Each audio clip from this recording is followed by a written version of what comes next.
Hey guys, what's up? So I'm here with another Flick of the Week. This one is a very interesting film.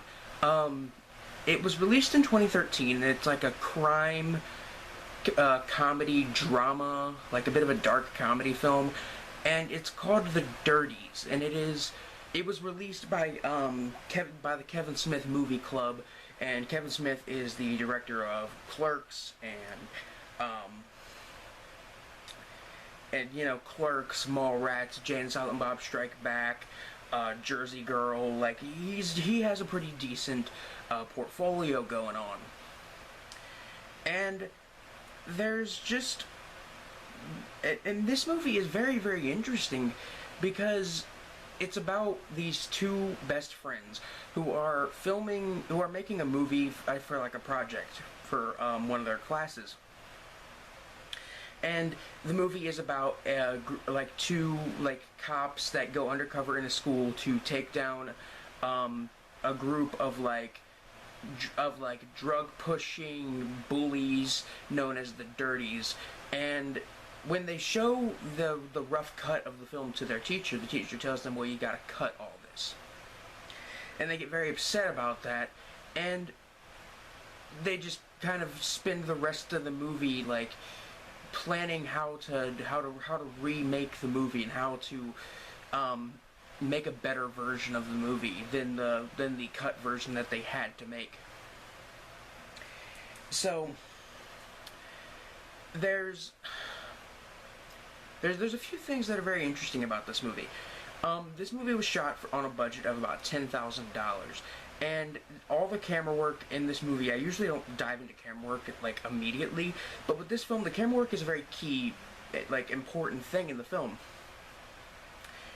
The camera work is done kind of like a found footage style.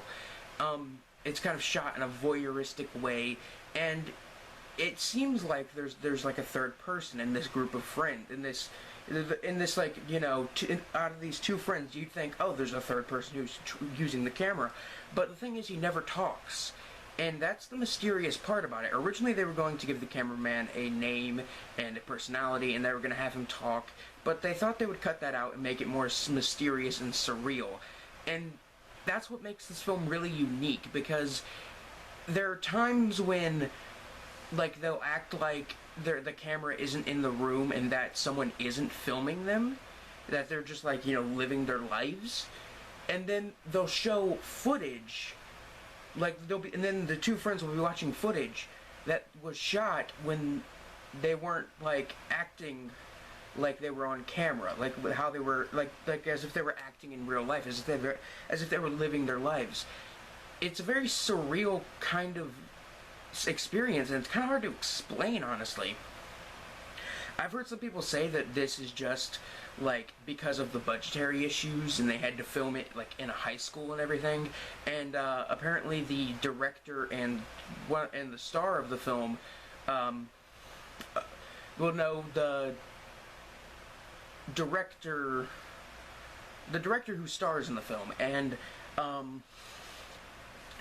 the other star, who is a English teacher, actually. From what I've heard, I'm pretty sure they shot this in that English teacher's high school, and people thought, oh, well, it's shot like this because of budgetary constraints. They couldn't really get to film there. But I honestly think it's more of an artistic choice than anything. It's shot like it's found footage. It's shot like these guys are shooting this footage themselves. But it's presented as if it's a regular movie and not actual footage or anything. It's hard to explain, but I think I've gotten the point across about how unique this film is from that standpoint. Other than that, this film is not a very dark comedy, but it's a dark drama comedy film that is very hard to find in America, apparently, because there's only been a small DVD Blu-ray release of it, and it's only in Europe, so there's no Region 1 version of the film available. Well, there is from the Dirties website, but to get it shipped to America, it's like $30, and I honestly don't like this movie that much to spend $30 on it, although I do think it is an absolutely amazing film. I should probably get more into this now. So, there's also something going on in the film, kind of, like, they plan, okay, so we're gonna make this movie to make fun of bullies and to like make a kind of dark comedy about bullies and about, you know, getting revenge on bullies and stuff like that. And then there's a point in the film where one of the friends suggests to the other guy, you know, how about we actually go around and kill these bullies and film it and make it part of the movie. And his friend is looking at him like, dude, like, you know, they're laughing about it, they're joking about it. But as it turns out, the friend who suggested that was actually planning on committing a school shooting. And that's where the interesting part comes in, because at a certain point, there are certain points where he'll be talking to the camera as if the cameraman is a character, but there are times when it's obvious that there is a cameraman, or that you know, you get, like, it's hard to explain, but there are times where, you know, the film is obviously shot and is shot in a style that's supposed to make it feel like there's a cameraman, and there are times when the shooting, one of the characters will talk to the camera as if they're talking to the cameraman, but there is no character there. It's just a camera. It's just kind of the viewer, really. If I could compare the film to anything, I'd probably compare it to the dark. It's not a dark comedy, but it's like a horror home invasion film called Funny Games from 1997. There's also an American remake, which is okay, but there's a certain point in the movie Funny Games where it slowly, you know, kind of, the viewer slowly realizes that these two, you know, insane characters are actually, they know that they're in a movie, and they're looking at the camera, talking to the camera, breaking the fourth wall.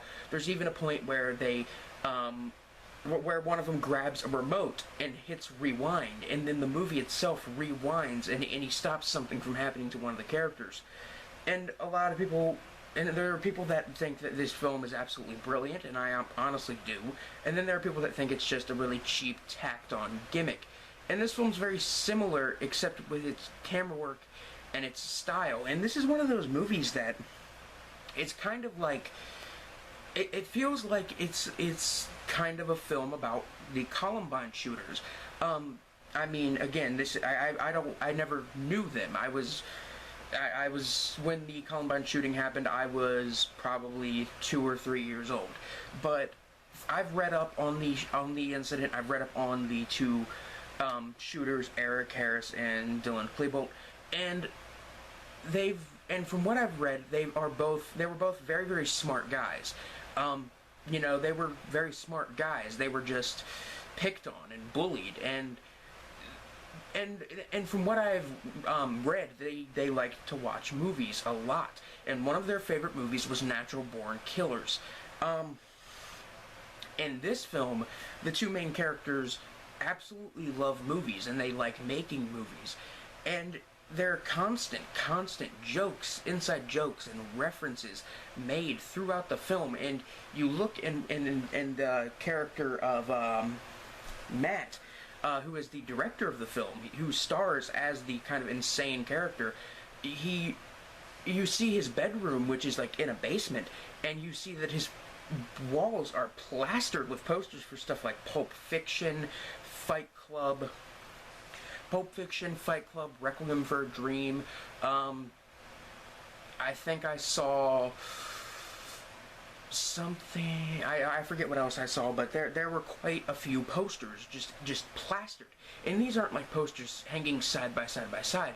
There were so many that they were just overlapping each other.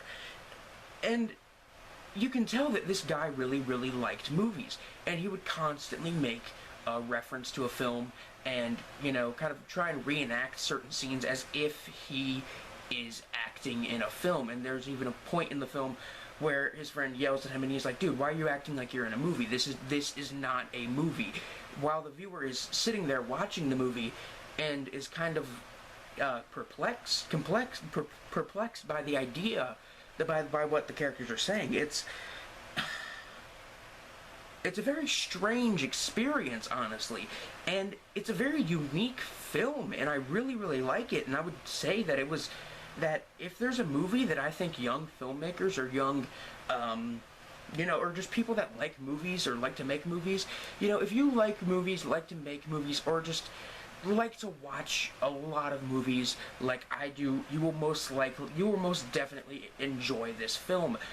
I mean, there are a lot of people out there that do think that this film falls apart towards the third act, and I can see why, but honestly, the film just really holds up for me, and it's not a perfect movie. It is not a perfect movie, but as I've always said, I rate movies based on how interesting or entertaining or informative they are, and this one is very, very entertaining. It's very funny, it's well written, the characters are very, very, complex, they're deep, they're interesting, they actually have some kind of character, and they're portrayed in a very realistic way, and I honestly kind of feel like that the two main characters aren't just, aren't just like sitting around and just portraying these characters. I feel like they were actually kind of playing themselves in a way. I mean, I'm sure that they're both adults, and I'm sure that they're both, at least in their 20s. I'm going to assume that, because from what I've read, the guy that portrays Owen, who is named Owen, he is a actual English teacher. So I'm going to assume that he is at least in his 20s. I'm sure that they were like this in high school, and I could really, really relate to this film, because being a film junkie in high school, especially in my early years of high school, I was picked on a lot. And this film, oh my god, this is one of those movies that I honestly think was custom made for me. Again, I'm not saying it's perfect, but I really, really love this movie. And it's one of those films, and I've said this before with other movies, with stuff like Tokyo Gore Police, or Pink Flamingos, or maybe like Dawn of the Dead, or Night of the Comet, or not Night of the Comet, but Night of the Creeps, and Possession from 1981. I've said this with a few movies, and I feel like this movie was custom made for me, especially me in my high school years. And I say that like this was a long time ago. This was only a few months back, but it feels like it was a long time ago that I was in high school, and now I'm out. But anyway, guys, this was just a quick little thing, and I'm actually recording this on, Sunday night, because I gotta return to work Monday, because I just watched the movie. This isn't gonna go up until, Wednesday, though, because I like to put it up in midweek. I might start recording things ahead of time. But anyway, guys, I would highly, highly recommend you check this movie out. And the full movie has been uploaded onto YouTube, and you can get the movie off of the official Dirties website, but and you can even get the special edition DVD of it that has artwork based on famous movies or movies released by the Criterion Collection. And there was one that they had. There was a design they had for Memento, for damn it, I can't think of the guy's name.